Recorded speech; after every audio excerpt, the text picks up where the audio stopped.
Bienvenue sur Top Invest, la chaîne des top d'investissement. Ici, on parle essentiellement d'entreprises de qualité. Avons-nous une opportunité d'investissement sur Palantir? C'est la question à laquelle on va essayer de répondre en se basant sur les états financiers de la compagnie. Je rappelle que ceci représente uniquement mon point de vue et non un conseil d'investissement. Comme d'habitude, je me réserve le droit de me tromper. Donc, c'est une demande ici pour un de nos abonnés Top Premium. Donc, n'hésitez pas, le lien vers le service Top Premium est dans la description de la vidéo, ainsi que le service Top Newsletter qui, lui, est totalement gratuit. Donc, je pense que vous connaissez déjà. Donc, sur la chaîne ici, on va aller directement sur l'analyse de cette compagnie ici. Ici, nous avons une compagnie qui est en croissance, ok? Quand une compagnie est en croissance, comme je l'ai toujours dit, on vérifie d'abord la marge brute. C'est bien d'avoir de la croissance, mais est-ce que la marge brute va dans le même sens? Ici, on a une marge brute qui est à peu près stable, aux alentours des 78-80%. C'est assez impressionnant, d'accord? C'est normal. On est dans une compagnie ici qui vend à peu près des logiciels, ou un logiciel en particulier. Donc, comme je l'ai toujours dit, faites attention au storytelling. Donc, le genre d'histoire qu'on raconte ici pour vous dire que l'entreprise, il y a une énorme croissance, etc. On aide le gouvernement américain. Voilà, ce genre de choses-là. C'est bien. Mais ce qui nous intéresse, nous, investisseurs, c'est l'argent. L'argent, c'est ça qui nous intéresse. Les belles histoires, c'est bon, mais quand il y a l'argent derrière, c'est encore mieux. Donc maintenant, la marge brute est assez stable, ok? Donc après la marge brute, je vais regarder la marge EBITDA. Donc la marge EBITDA, normalement ici, voilà, je ne dirais pas que c'est le bénéfice opérationnel, mais en fait, EBITDA, dans EBITDA, en fait, comme je l'ai dit, c'est le bénéfice avant impôts, intérêts et amortissement. D'accord? Donc, quand on enlève, si on avait un pays, si on était dans un environnement où il n'y avait pas de dette, il n'y avait pas d'intérêt sur la dette, ou bien d'impôts, on aurait eu un B, on aurait eu à peu près le BAIIA. Je pense que c'est comme ça qu'on appelle ça en français. Mais en tout cas, c'est l'EBITDA. Donc, sans également dépenses en capital, parce que la partie amortissement, c'est généralement égal à la dépense en capital, généralement. OK? Donc, quand on prend l'EBITDA ici, on veut voir, est-ce qu'on a des EBITDA positifs? Non. Ce qui veut dire que cette compagnie-ci, il y a de fortes chances qu'elle n'arrive pas à s'autofinancer. Je dis bien, il y a de fortes chances. OK? Parce que vous allez voir généralement quelque chose. Autofinancement, c'est quoi? C'est bénéfice opérationnel moins la dépense en capital. Donc, ça donne ici free cash flow. Donc, pour une entreprise de croissance, on veut un free cash flow qui est au moins égal à 0. D'accord? Donc, on puisse au moins s'autofinancer. Pas juste avoir des free cash flow, mais au moins savoir que l'entreprise n'a pas besoin d'émettre de la dette ou bien d'émettre de nouvelles actions pour pouvoir s'autofinancer. Ici, on va vous dire qu'il y a des free cash flow, mais je pourrais vous déconstruire ces free cash flow aussi. Parce que ces free cash flow aussi, il y a ce qu'on appelle le SBC, le Stock Based Compensation, c'est-à-dire que l'entreprise ici paye les employés en émettant de nouvelles actions. Normalement, elle dépense moins en salaire, mais elle émet de nouvelles actions pour payer ces employés-là, donc ce qui veut dire que c'est une dilution. Donc normalement, les deux devraient s'annuler. Donc pour moi, je considère tout ça comme une charge. Elle ne s'autofinance pas. OK? Donc, on est encore au début, mais attention, il faut également voir la pente. Donc, quand vous remarquez ici, c'est que, voilà, ici, au niveau des free cash flow, au niveau des EBITDA, on arrive à avoir des EBITDA de plus en plus positifs, de moins en moins négatifs. OK? C'est important. Il faut le mentionner toujours. Donc, actuellement, ici, ça, c'est le trimestre du mois de septembre 2022. Donc, elle va publier ses résultats annuels ici, je pense, à la période du mois de, voilà, si je ne me trompe pas, le 13 du mois de février. Donc, sans doute la semaine prochaine. Donc, qu'est-ce qu'on peut rajouter en supplément ici? En termes de marge, parce qu'ici, on va faire de la guesstimation. OK? Déjà, je vous encourage à aller lire la transcription de cette conférence-ci, où l'entreprise vous parle des marges à ce niveau-ci. D'accord? Moi, j'ai tapé margin, je suis arrivé dans cette information où on nous mentionne des marges. Ici, on parle des marges opérationnelles. Donc, ils s'attendent à avoir des marges opérationnelles aux alentours de 30 à 27% par là.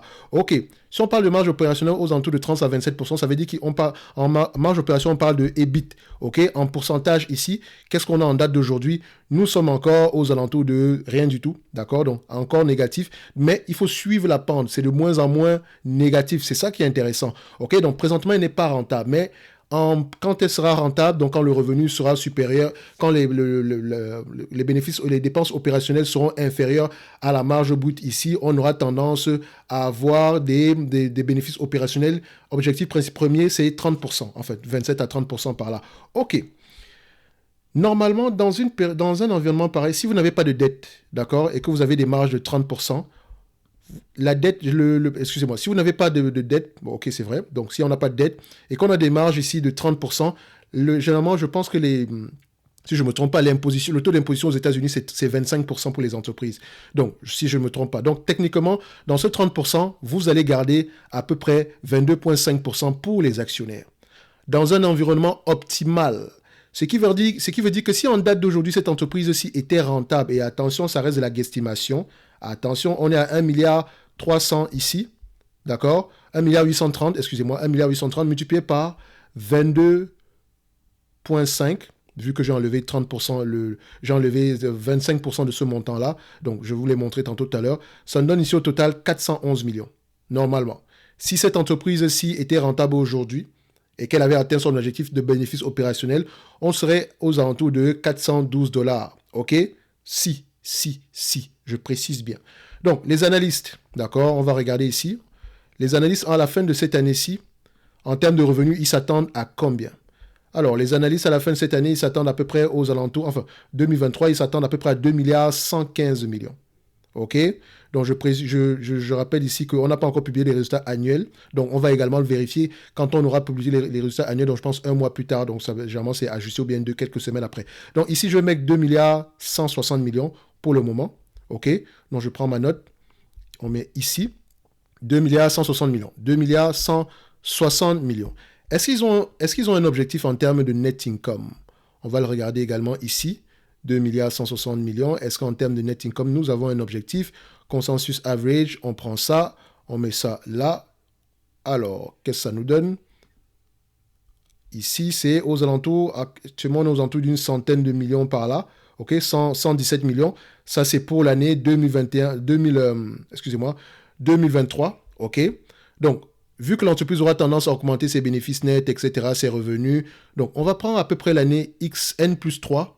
D'accord? Donc, disons 2026. On se met là. En 2026, on s'attend à peu près à des revenus aux alentours de 2 milliards 800. Donc, vous voyez que ça n'augmente plus aussi rapidement. OK? À 2 milliards 800, on s'attend à des bénéfices nets de combien? Donc, je prends des bénéfices nets ici, net income. On va aller regarder. Consensus average. Normalement, si on suit le 22% ici, on devrait être aux alentours de quelque chose qui ressemblerait à peu près à 500 millions par là. OK? Donc, on va regarder.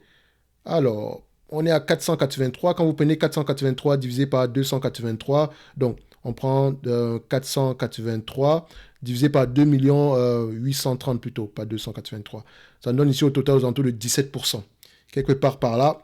Donc, les free cash flow en N plus 3. Free cash flow. Ça reste de la guesstimation. Hein. Moi, je vous dis déjà, ce n'est pas une entreprise que je vais essayer d'aller regarder en date d'aujourd'hui. Parce que je sais une chose, c'est qu'elle n'est pas rentable, mais c'est tout à fait normal. On doit lui demander de s'autofinancer. Mais les free cash flow, vous voyez qu'on est aux alentours de 800 millions en termes de free cash flow. Attention. Arrêtons-nous quelques instants. Nous avons une entreprise qui n'est pas rentable. OK? Elle n'est pas rentable. Elle paye ses employés avec des actions. Et ne vous inquiétez pas, ça va continuer. Généralement, c'est quelque chose de très commun dans les entreprises de la tech.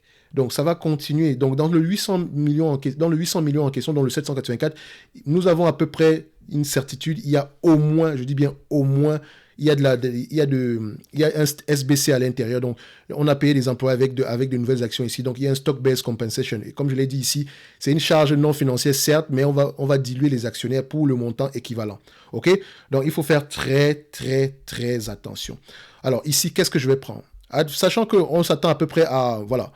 L'entreprise planche entre 27% et 30% en termes de bénéfices nets. Je dis bien en termes de bénéfices nets. OK?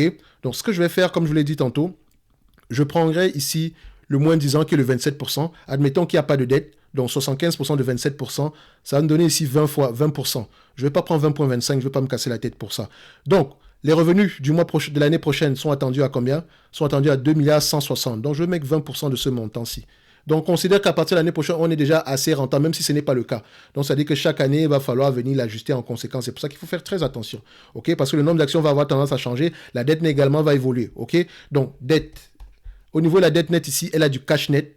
D'accord? Elle a à peu près 2 milliards 200. Je ne vais pas prendre le 2 milliards 200 en considération parce que je sais qu'elle aura besoin de cet argent-là pour la dépense en capital. Donc, ça peut avoir tendance à fondre. Donc, on va laisser ça de ce côté-là. Admettons qu'il n'y a pas de dette. On va le mettre ça comme ça, OK? Donc, maintenant, je prends le nombre d'actions. Nombre d'actions ici. Et on s'entend que le nombre d'actions aura tendance à augmenter parce qu'on dilue le capital ici en payant les employés avec les actions. Donc, on a à peu près 2 milliards 70 millions, OK? Donc, je viens ici. 2 milliards 70 millions. Maintenant, en termes de PER, il y a de fortes chances que cette entreprise se négocie à 25 fois les bénéfices. Mais moi, je vous aurais dit ici, prenez 3 hypothèses, 17, 20, 25. 25 étant optimiste. OK? Donc, je vais garder le 25 ici. J'ai mis ça au niveau de la dette nette. Donc, X, On met ça là. Voilà. Donc, ce que je vais faire, donc ça me correspond à ça. On va mettre ça comme ça.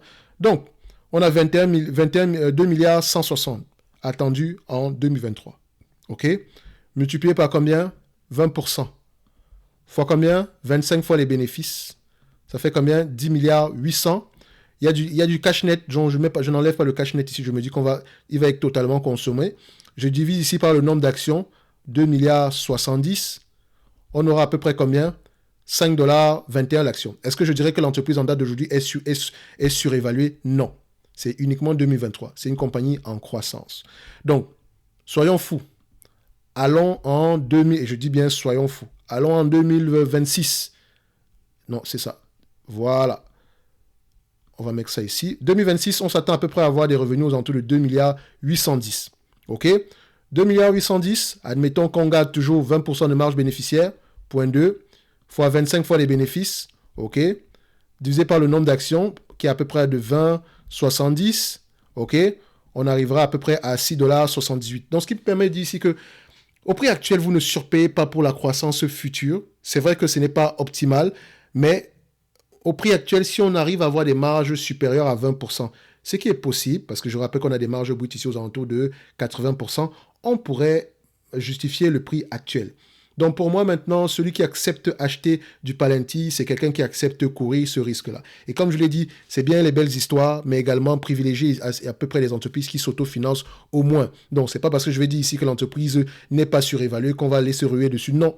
Allez lire vos rapports financiers. Regardez la taille du marché. Qui sont les compétiteurs? Elle fait quoi exactement? Quelles sont les marges attendues au niveau des bénéfices nets, des free cash flow? OK?